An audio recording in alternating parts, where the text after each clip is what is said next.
भूगोल मेजर का जो ग्रुप बी का पेपर है, प्रथम पेपर पर्यावरण और संसाधन प्रबंधन, इसका हम एनालिसिस कर रहे हैं। इसमें जो 20 प्रश्नों की सीरीज है, इसका एनालिसिस कर रहे हैं, जिसमें ये हमारा दूसरा प्रश्न है।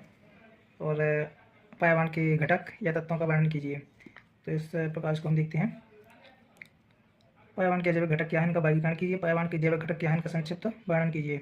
ये इसके क्वेश्चन हैं, अथवा में दिए गए हैं। और इसका ये उत्तर है, पर्यावरणीय संगठन अत्यंत जटिल है।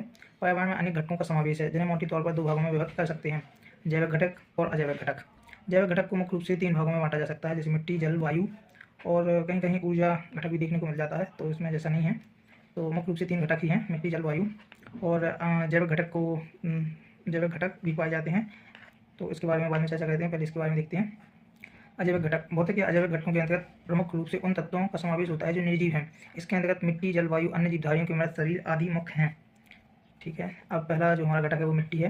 यह पृथ्वी के ऊपरी भाग का धरातल है, जो कार्बनिक पदार्थ जीवित सावयव के साथ दबी चट्टानों के टूटने से बनता है। मिट्टी में विभिन्न प्रकार के कार्बनिक लवण एवं कार्बनिक यौगिक के अलावा ग्रेवल्स, ठोस पत्थर का चूर्ण। ग्रेवल्स का मतलब होता है जैसे चट्टानों की टूट फूट, या जैसे उन्होंने ऐसे लिख दिया ठोस पत्थर का चूर्ण, तो इसी बोलते हैं ग्रेवल्स।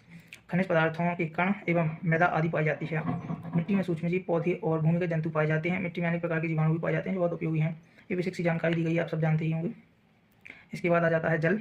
यह पृथ्वी पर 71% धरातल को ढके हुए है और बहुसंख्यक जीव जंतुओं का माध्यम है। यह जीव द्रव्य का प्रमुख घटक है और जीवधारियों के जीवन का प्राथमिक नियंत्रक भी है।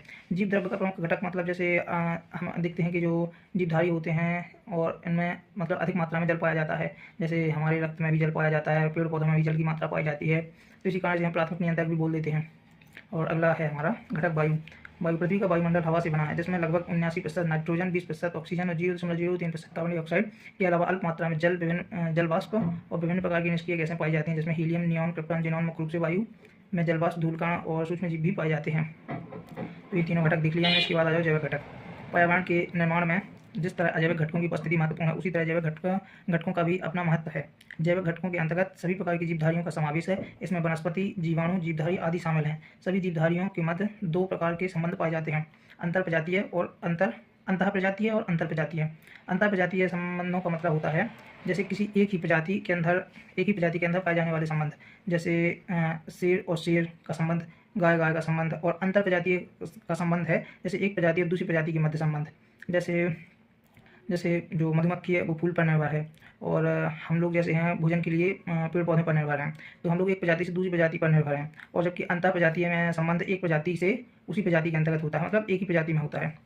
और इसी तरह सभी जीवधारी अपने पर्यावरण से प्रभावित होते हैं और पर्यावरण को प्रभावित भी करते हैं। पृथ्वी पर विविध प्रकार के जीव इतनी अधिक संख्या में हैं कि किसी स्थान विशेष में निवास करने वाले जीव का आसपास के दूसरे जीवों तथा वायु, मिट्टी, मौसम आदि से परस्पर पूरकता का संबंध है।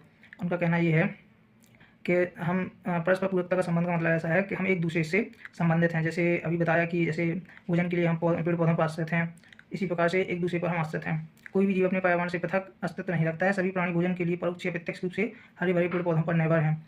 उनके पादप भी प्राणियों पर निर्भर हैं। इसी तरह विभिन्न प्रकार के जीवों में अपनी आवश्यकता की पूर्ति के लिए जहाँ प्रतिस्पर्धा है, वहीं सहयोग भी है। कह सकते हैं जैसे जीव अपनी आवश्यकता की पूर्ति के लिए जहाँ एक दूसरे से प्रतिस्पर्धा करते हैं, सरकार के लिए लड़ते हैं, और तो वहीं कुछ जीव हैं जो एक दूसरे के लिए सहयोगी का भी कार्य करते हैं। नेक्स्ट क्वेश्चन, पर्यावरण का वर्गीकरण कीजिए। तो यहाँ पर पर्यावरण का वर्गीकरण का क्वेश्चन दिया गया है, जिसमें ये कंटेंट दिया गया है जैसे पर्यावरण, भौतिक पर्यावरण या प्राकृतिक पर्यावरण, जैविक पर्यावरण, जानवरों का वातावरण। तो इसके अंतर्गत हम देखते हैं जैसे ये भौतिक पर्यावरण है, तो इसके अंतर्गत ये जानकारी दी गई है। तो मैं आपको कुछ एक दूसरा दिखाता हूँ। जानकारी उसके अंदर दी गई है, लेकिन इस प्रकार से इसे समझ सकते हैं। इसमें जो प्रकार दिए गए हैं भौतिक पर्यावरण की उस तरह से दिए गए हैं, लेकिन मैंने इसे अलग अलग कर दिया है प्रकारों को। जैसे भौतिक पर्यावरण के अंदर स्थलमंडल, जलमंडल, वायुमंडल, ऊर्जा घटक को देख सकते हैं हम लोग। जलमंडल, स्थलमंडल के अंतर्गत यह है पृथ्वी की ऊपरी परत है, जिस पर मिट्टी, पर्वत, पठार आदि चीज़ें पाई जाती हैं। इसके अंतर्गत आप 2 लाइनें लिख सकते हैं। इससे कंटेंट थोड़ा आपका अच्छा लगेगा पेपर में लिखने से, और इस तरह के आप ग्राफ का भी यूज कर सकते हैं पेपर में आंसर कॉपी में लिखते समय। और जलमंडल के अंतर्गत ऐसी सभी जल स्रोत जो हमें जल की आपूर्ति कराते हैं, या जिसमें जलीय जीवधारी रहते हैं, जैसे नदी, तालाब, समुद्र। और वायुमंडल के अंतर्गत जैसे विभिन्न प्रकार की गैसें आ जाती हैं। और ऊर्जा घटक के अंतर्गत हम ऐसे पदार्थ देखते हैं जिनसे हमें ऊर्जा प्राप्त होती है। ठीक है। और जैविक पर्यावरण के अंतर्गत हम पर्यावरण वनस्पति पर्यावरण देखते हैं, जंतु पर्यावरण देखते हैं। वनस्पति पर्यावरण के अंतर्गत हम देखते हैं जैसे पेड़ पौधे झाड़ियाँ आदि चीज़ें आ जाती हैं। और जंतु पर्यावरण के अंतर्गत हम देखते हैं जैसे जंतु पर्यावरण के अंतर्गत सभी जीवधारी आ जाते हैं, मनुष्य भी आ जाता है इसी के अंतर्गत। और इसके अलावा देखते हैं हम सामाजिक या सांस्कृतिक पर्यावरण। सामाजिक या सांस्कृतिक पर्यावरण में मनुष्य अपनी सामाजिक, आर्थिक और राजनीतिक गतिविधियों से इस सामाजिक या सांस्कृतिक पर्यावरण का निर्माण करता है। और सामाजिक पर्यावरण को मुख्य रूप से सामाजिक संस्थान, आर्थिक ढांचा और नियमित पर्यावरण जो मानव द्वारा नियमित किया जाता है, ऐसे तीन प्रकार में बांटकर देखते हैं। सामाजिक संस्थान जैसे परिवार और समाज, इस प्रकार की जो सामाजिक संस्थाएं होती हैं इसमें मनुष्य रहकर मनुष्य का विकास होता है। आर्थिक ढांचा, इसके अंतर्गत वो अपनी विभिन्न आर्थिक गतिविधियों के माध्यम से धन का संग्रह करता है, अपनी आजीविका चलाता है। और नियमित पर्यावरण के अंतर्गत हम देखते हैं कि जैसे सड़क निर्माण, भवन निर्माण और आदि का निर्माण करके एक संस्कृति, कल्चर का विकास करता है। और उसमें वह रहकर एक मतलब मनोनियमित, इसे अपन लोग मनोनियमित पर्यावरण भी कहते हैं। और इसके अंतर्गत वह रहकर समाज का विकास करता है। तो पर्यावरण के प्रकारों को हम ऐसे तीन रूपों में भी बांट सकते हैं: भौतिक पर्यावरण, जैविक पर्यावरण और सांस्कृतिक व सामाजिक पर्यावरण। इस प्रकार से देख सकते हैं। और इसमें सीरीज में भी दिया गया है, तो मुझे सीरीज का कुछ खास नहीं लगा, तो मैंने इसे अपने तरीके से लिख के बताया आपको। इसमें भी यही जानकारी दी गई है, लेकिन इसमें भौतिक पर्यावरण के बारे में जो दिया गया है ये थोड़ा ठीक नहीं है।